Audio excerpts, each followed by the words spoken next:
What's going on, y'all? It's almost 2 in the morning and I'm up, and I decided to make a video because I'm reflecting on something that had a significant impact on my life, especially in my years from being a young child into a young man, right? In particular, my college years. I want to tell everybody watching this video, never underestimate the power of films, especially the power of a great film on a young audience. In 2002, a movie was released that changed my life forever. And I'm not speaking in hyperbole when I say that. I'm not exaggerating. I'm not just pulling stuff out of thin air just to make a YouTube video and to get clicks and views. I'm being dead serious. In 2002, a movie was released that starred Nick Cannon.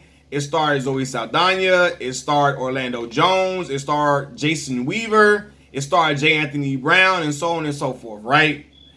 And that movie was called Drumline. When I saw that movie, it did something to me. I was only 9 years old. So I had no idea what the movie was going to be about. I really just thought it was about I thought Nick Cannon was a young, cool, funny guy. I wanted to check out his performance. And I thought the girl, Zoe Saldana, the love interest, was beautiful, right? Which she is. I saw this movie and it did something to me. And I said, oh my God, I gotta go to college. I have to go to college.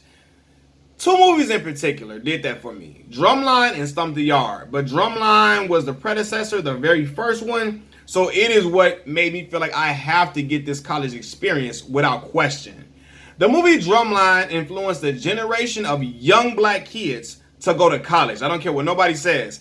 Drumline influenced a generation of young black kids to go to college and experience the HBCU environment in its totality. Because that movie, it really documented the HBCU experience in its totality. From the band life, to the fraternity life, to meeting your love of your life or finding your love in college, right? From, just the social aspect of just hanging with your friends. And some kids migrating from the big city, from being a big city kid, right? Out from Chicago. I moved all the way down to Mississippi for college at Mississippi Valley State University, an HBCU like the HBCU on Drumline, right? Devin Miles was from New York City, NY, and moved to Atlanta to get a whole different type of experience, right? And so the movie showed all of that. It showed him talking to his mom on the phone, she checking in on him, seeing how he doing. If you need a care package, it showed him just trying to find his way in a new setting, in a new environment, like most kids do when they're in college. But for me, like that HBCU experience, watching the band, I didn't know band life was like that for real until I got to college, right? But I'm watching it and I said, that looked so damn fun, so cool. The way Nick Cannon was killing them snares, I'm like this. He made the snare drum look amazing. And what's crazy is my grandfather, my late grandfather, he passed away last year. He is the best drummer I've ever met in my life, right? So I used to watch my granddaddy play the drums all the time. And with his influence and watching Nick Cannon, I said, damn, maybe I can earn a scholarship to college off playing the drums or something like that one day. He made it look so cool.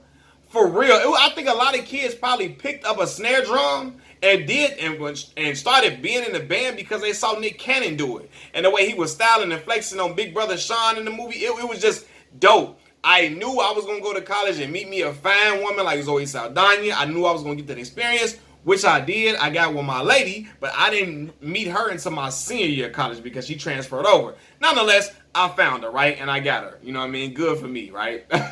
But, yeah, man, I knew that was where, I knew watching that movie, I wanted to see what it felt like to be hours away from home and to be on my own and become a young adult, but at the same time, find my way and find out more about myself and to just make friends and long-lasting friendships and bonds that will last forever. Because in the movie, Devin had the friendship with his boy Ernest, the one that pledged Kappa Alpha Psi, KK Psi, the band fraternity. He had a friendship with his boy, what's the white guy name? Jason in the movie. Taught Jason how to beat the bass drum, the bass drum correctly, and so he can get his spot back.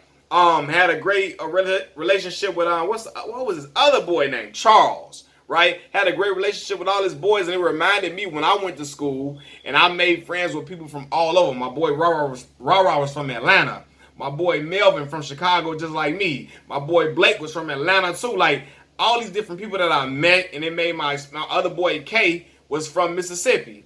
But I knew I wanted to get that experience. And I'm telling y'all, when I went to college and I saw what it was like, I said, oh my God, I'm really, really living in Drumline and I'm seeing this firsthand. What's crazy is when I got to school, my roommate was in a band. He was also a city kid like me. He's from Detroit, Michigan. Shout out to my boy Chip, my first roommate in college. And when I'm telling y'all, I watched him. I remember him pledging into his section in the band and then pledging to become a member of KK Kappa Alpha Psi, the national band fraternity. And I'm watching him do it. I'm like, damn, like he really living his life for real that Nick Cannon was doing. And then when I saw him on the field and I saw him in his element, he reminded me of like how Nick Cannon was. He was a totally different person. Outside, he was cool, calm, and collected outside of the band stuff. On the field, he flipped the switch and just turned to a whole nother dude. And then not only am I watching Chip, I'm at the game and I'm really looking around at everybody like this is not a game. People are as interested in the band and watching the band perform as they are in watching the football team. Some people are more interested in watching the band, the fifth quarter performance between the two bands from the different schools.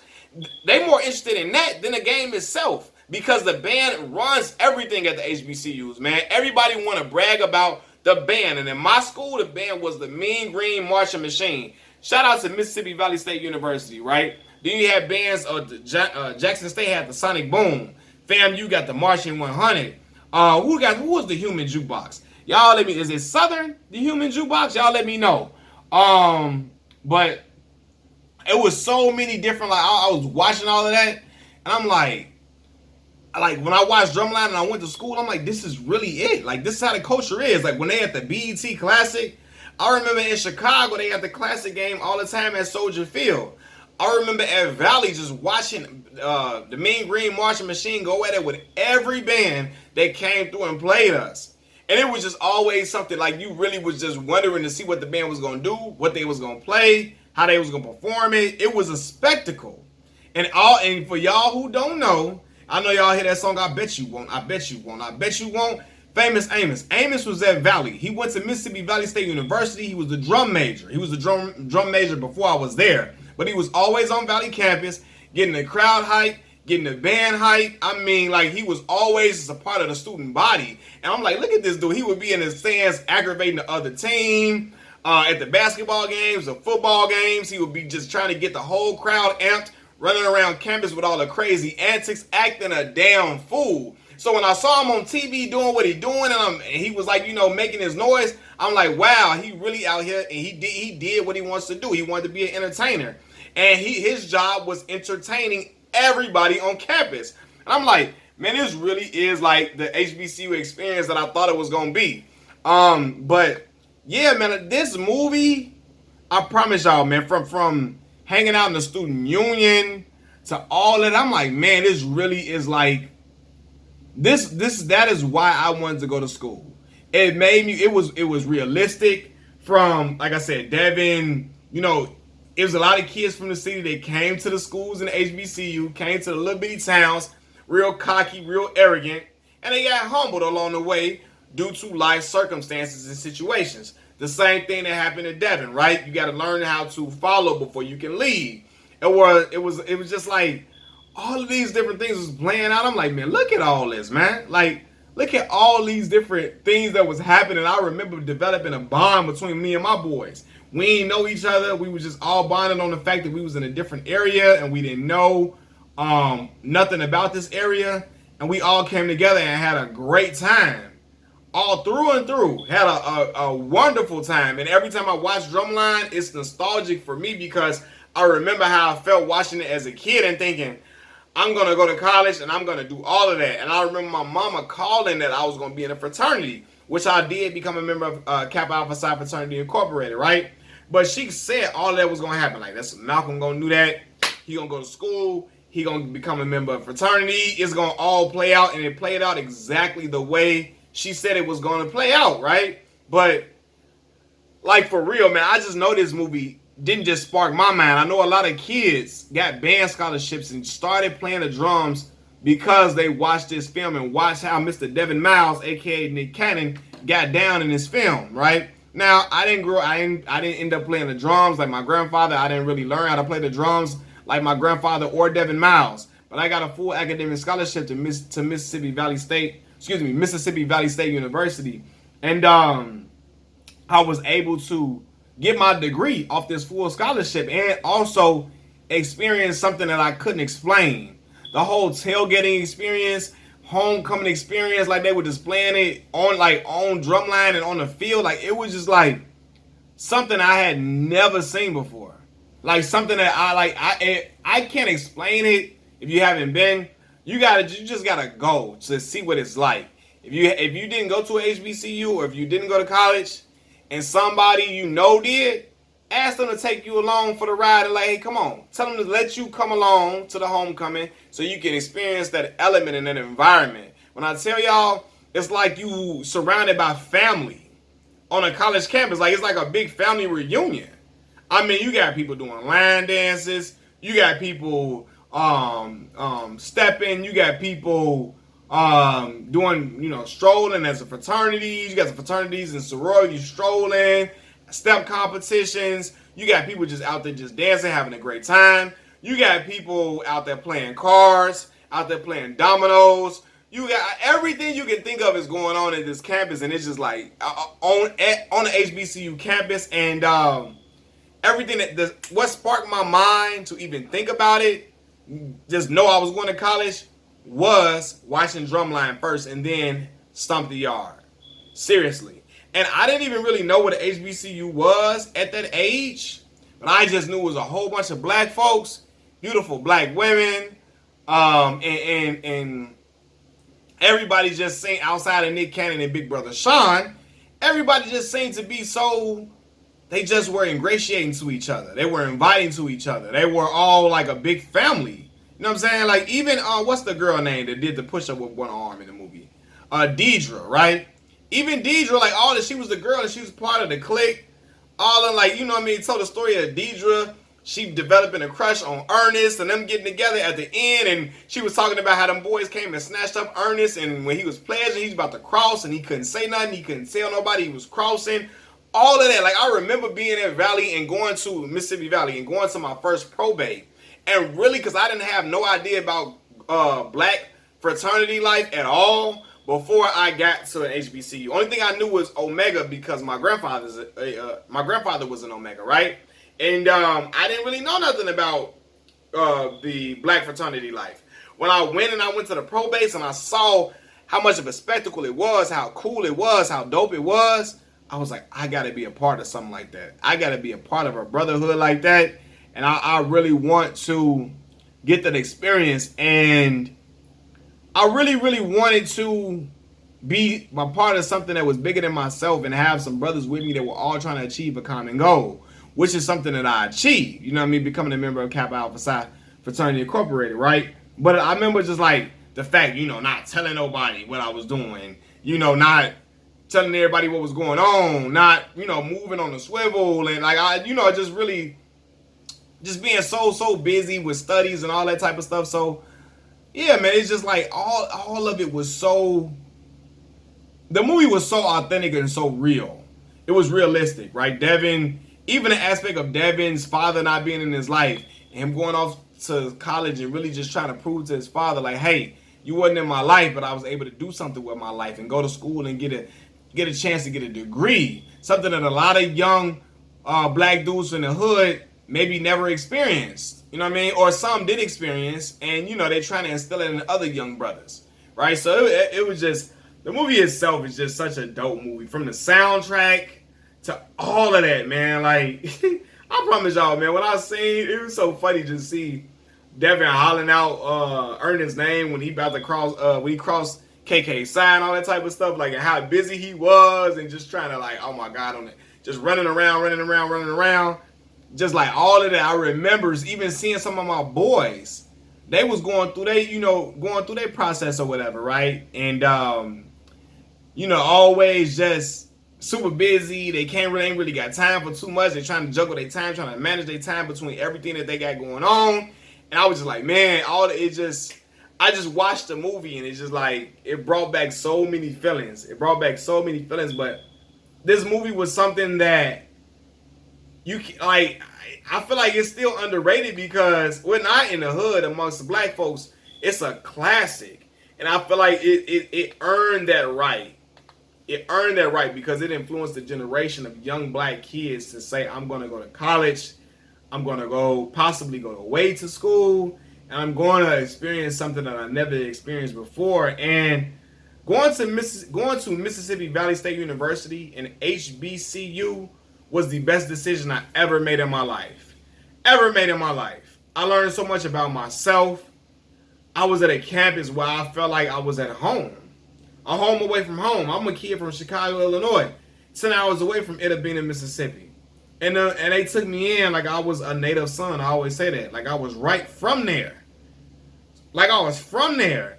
And I remember everything from the parties, from the little kickback sessions, from kicking it in the lobbies of the dorm room. Like, you know what I'm saying? Kicking and playing Uno in a lobby like on like a Friday night after class. I remember Chicken Wednesdays, y'all, getting fresh to go get some chicken, macaroni and cheese, black eyed peas, greens, cornbread, sweet potatoes, peach cobbler, all this in the dang on student union. In the cafeteria, right? I remember getting my hair cut in the student union by my boy Hemp. My man's Hemp used to cut everybody for $10. If you wanted a priority cut and you wanted to jump the line, it was $20 for that cut, right? My man would cut from Tuesday to Thursday. When I tell you he got everybody right, probably cutting 30 heads a day. Getting everybody right, getting them prepared for whatever event that they were getting ready for. Whether it was trying to get fresh for probate, even though you ain't probating, you just there to see people cross and you just there to look good. Whether you going to the homecoming game, whether it was a basketball game when Valley playing Jackson State, whether it was the party on the weekend, whether you was going out of town somewhere, whether you were just trying to look good for the girl you got a crush on, like Hemp was cutting everybody head up in there. In the student union, the barbershop was in there, right? All this, y'all, like, it just make me smile. I'm like, man, I remember being that kid that was from the crib, from the Chi. I remember wearing my starter jackets, my Chicago hat, all that, wearing my Timbs on, all of that, man. My Air Force Ones, we call them ones in Chicago. With my ones on, like, I was just like, man, I'm thinking about it now. I'm getting flashbacks and goosebumps because I remember the first time I met my boy Melvin, my dog, my boy AJ. I remember when I first met my boy Roger. I remember when I first met my boy Blake, all of that. My boy K. I remember I was working in the bookstore as a work study. You know what I mean? Working in the bookstore doing a work study. And my man Mr. Ivan Baker, Mr. Baker told me, we gonna make you a Kappa, boy. And I didn't know what the hell Kappa was. I didn't know what he was talking about. I looked at him like he was crazy. But when I saw Kappa Alpha Psi, probate, them boys on the yard, I said, I wants to be a part of that right there. Them brothers clean, they sharp, they present themselves well to the public. They are really a brotherhood. They help each other out whenever somebody need help. They ain't gotta ask for it. Brothers gonna come through in droves to support their brother if they got something going on. Like, they were effective in the community. They were always cool to talk to. They was super smooth. Like, I was like, I got to be a part of that right there. You know what I'm saying? They was well kept up, clean. Bow ties, suits, tailored suits, all of that. So I got to be a part of that. And that's something that I did, man. And, man, that movie, but Drumline, man, like the way it happened, I'm like, man, I want to be in the party. First of all, in the scene when Devin and Layla is his girlfriend's name in the movie, right? They at the party. And KK Psi come in there and start stepping. And you hear Alicia Keys' Butterflies playing. I said, oh, damn. The Butterflies playing. Like, bro, he had the kiss. You saw he was kissing that woman?